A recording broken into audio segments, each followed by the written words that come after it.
Hi everyone, welcome to our YouTube channel. For today's video, I'll show you how to hide best friend on Snapchat. Well, the first thing that you need to do is to make sure that your Snapchat is updated. After that, open your Snapchat application and then click the message button.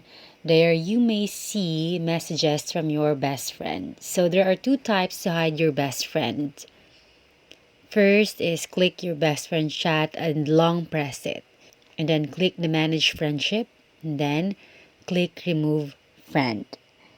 And the other way is you may chat one of your best friends from the feed. And then press and hold your best friend's chat.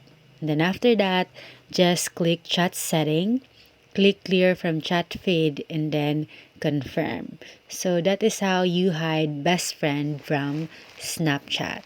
Please do like, comment, and subscribe if this video helped you. Thank you and be safe.